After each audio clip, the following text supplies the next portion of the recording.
From Wish TV and the All Indiana Podcast Network, this is the News 8 Daily 8 Podcast with Wish TV's Kylie Conway. A Wish TV News 8 update.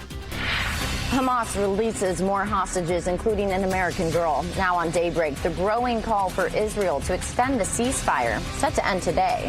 And the Colts are carrying their playoff hopes into December. After a huge win yesterday, we have reaction from the locker room, plus a familiar face spotted at the stadium.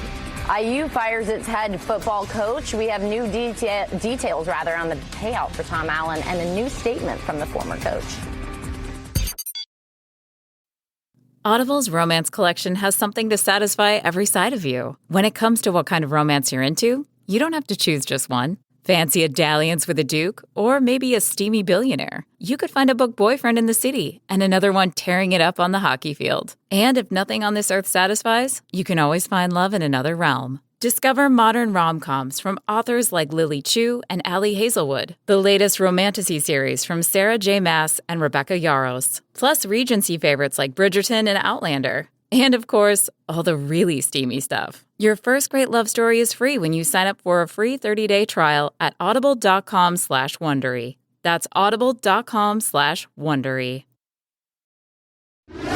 Hey, good Monday morning. Thank you for waking up with us. It is 4 a.m. sharp, and it's a chilly start to the day. It really is. Some of the colder temperatures we've woken up to yet this season. And I think the problem is we're not going to warm up a whole lot more from where we're at right now. We're in the upper 20s in spots, but I just don't think we're going to see those numbers jump much. And it is blustery, too. Yeah. Yesterday was an ugly day. The rain, the snow, I know I had to deal with for many. 31, it is a lot of cloud cover, but those winds out of the west at 15, sending the wind chills down to 20 degrees so far for this morning. Around the metro, again, these are air temperatures. Everybody around the metro hovering right around 30 degrees, which, by the way, pretty close to where we should be for this time of year. Obviously, we are worse off when you factor in those winds because it is blustery statewide. You've got a lot of areas that have wind chills dipping into the teens. Kokomo, Fort Wayne, South Bend, those are those blue boxes that you see. Even down south, your chills are into the mid-20s this morning. Now, overhead, we have cleared that system that brought the nastiness, the chilly rain for some, the snow showers for others. Yesterday, in its wake, you're kind of getting a reinforcing blast of Canadian air, and that's going to bring that cold around. We're also going to eye maybe a few snowflakes flying around up in northern portions of the state. I don't expect any significant issues if your travels take you that direction. We only get to around freezing later on today, anywhere between, say, 31 to 34 as we get in the afternoon. But it's going to feel much colder than that because of those wind chills. Those wind chills will be in the low 20s for much of the day. We're probably a little colder tomorrow. We'll talk about that and a nice late week warm up. It's all in my Storm Track 8 forecast coming your way in just a few minutes. Marcus, thank you. 4:02 now. IMPD arrests a man in connection to a homicide on the east side Sunday morning. Police arrested 39-year-old Raphael Carter III for murder last night. Officers first responded to North Oxford Street near East Washington and North Rural. There they found a man dead. Investigators say his body did have signs of trauma and the circumstances were suspicious. IMPD hasn't released the name of the victim. Your statewide news network covers Richmond, where police are looking for a suspect after a deadly shooting there. According to Richmond police, 20-year-old Josiah Sudario was shot and killed early Sunday morning. It happened on 14th Street, just north of Scantlin Park. Investigators say a person wearing a light-colored hoodie was seen leaving the scene in a passenger vehicle. No arrests have been made. An Eastern Hancock High School student is dead and another teen is critically injured after a crash in Greenfield. The sheriff's office says Lindsay Locker was a passenger in 18-year-old Cody Maston's pickup truck when slick roads caused it to hydroplane at around 2:45 yesterday afternoon. Deputies say Maston overcorrected, went off the road, and then crashed into two trees. It happened near County Road 300 North and County Road 100 West in Hancock County.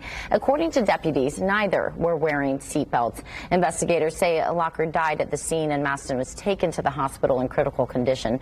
Locker was a senior at Eastern Hancock High School and Maston just graduated from Greenfield Central High School last year.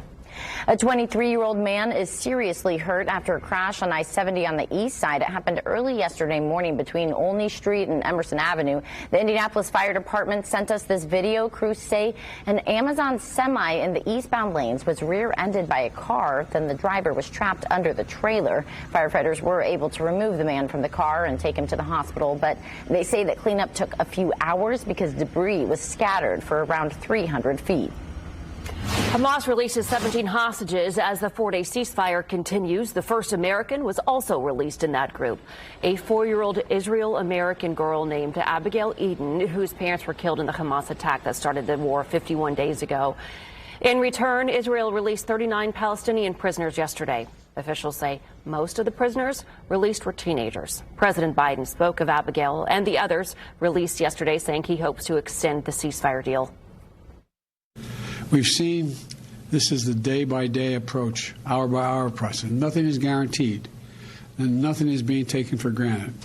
But the proof that this is working and worth pursuing further is in every smile and every grateful tear we see on the faces of those families who are finally getting back together again.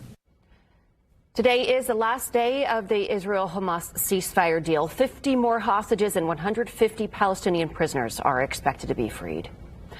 New on daybreak, police confirmed they have made an arrest in the shooting of 3 men of Palestinian descent near the University of Vermont. Investigators say the 3 men, all 20 years old, were walking home from a Thanksgiving gathering when they were shot Saturday night. Authorities arrested a 48-year-old man Sunday afternoon. They say he lived in an apartment in front of where the shooting happened. Police haven't listed the exact charges against the suspect, but they say they did find evidence related to the shootings. Investigators haven't yet labeled the case a hate crime, but all 3 men who were shot are still being treated at a hospital in Vermont. It is 4:06 right now to Colts Watch, where the team and fans still have playoff hopes as we head into December. A huge win Sunday over Tampa Bay yesterday. It has the Colts in a playoff spot with 6 games to go. Our Andrew Chernoff was there. The Colts may not be blowing teams out of the water, but they are finding ways to win, and that's the most important thing. Indy is on its first 3-game winning streak since 2021, and this latest victory over Tampa Bay was huge, especially for the offense as it got back on track. I think it's big. Obviously, playing your best football in November and December to give yourself a chance there to get in is huge. But we got to take it one game at a time. And obviously going, having a division opponent on the road with Tennessee coming up. It's like a Meek Mill vibe, pretty much. Everybody's pretty excited. It's probably coming from Zaire. Some type of Philly connection there. But, nah, man, it's awesome. I think the feeling in the locker room is so great right now. Everybody's just united and trying to win and trying to get this thing done. I think the big emphasis was just, hey, we need everybody do their job.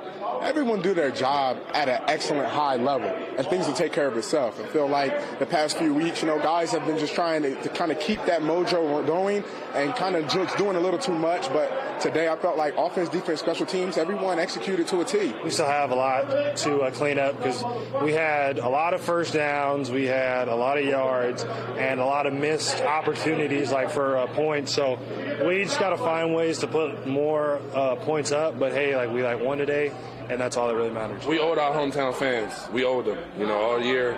Even into last year, we wasn't getting a bunch of tough losses after tough losses. But we appreciate them. They supported us through everything.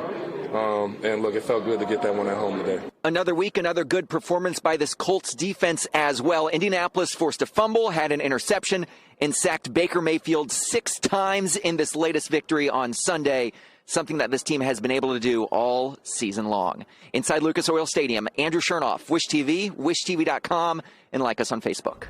Shaq Leonard was also at yesterday's game as a fan, cheering on his former teammates. Leonard was waived by the Colts less than a week ago, but that hasn't stopped him from his commitment to the community. He was also out in Indianapolis last week at his annual turkey giveaway, helping families in central Indiana. After he was waived, Leonard posted on social media thanking the fans in Indy. He had been with the team since he started his NFL career in 2018.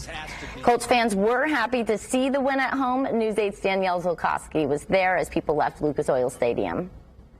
It was a rainy and cold day outside, but Colts fans were warm inside with the roof shut on Lucas Oil Stadium, ready to watch the team beat the Buccaneers. The team had a pretty good handle on this game, and fans were excited to take in the energy of a Colts win, even if some fans decided to cheer for both teams. I love Tampa. I've loved Tampa forever, but you got to root for your hometown. I thought Tampa was going to come back, but they got the ball back and the game was over. I'm a multi-fan. I like both teams. Been in Tampa for 40-plus years, moved back here 3 years ago. A lot of mistakes by both teams, and luckily Indy held on. One fan got a chance to experience a Colts win for his first ever NFL game. It was nice. We were at the 50-yard line. It was a good game. It was close back to back. It was all till the end. Some were disappointed that Anthony Richardson was not able to play the full season, but are ready to see the full picture next year. It's a shame not to see him. It would have been nice to see the guy do the whole year, because I feel like he had a lot of talent.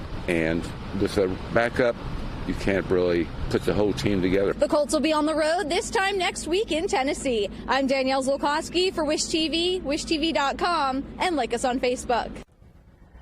IU athletics leaders say a nationwide search for the Hoosiers' next head football coach begins immediately. IU fired head coach Tom Allen Sunday after 7 seasons. Allen had a record of 33 wins, 49 losses in those 7 years, including 3 straight losing seasons. The school will pay Allen $15.5 million to settle his contract. In a statement, Allen says, "It has been my greatest professional honor to serve as Indiana's head football coach for the past 7 years. Representing this university and this state has meant more to me than you can imagine. Our entire journey here has been based on a simple concept: love each other." This is the News 8 Daily 8 podcast with Wish TV's Kylie Conway. A Wish TV News 8 update on demand. For even more, on demand and on the go. Connect with Wish TV on Facebook at wishtv.com and on the free Wish TV mobile app. Thank you for listening. And be sure to like, subscribe, and follow this podcast for updates every weekday morning on the All Indiana Podcast Network and wherever you get your podcast.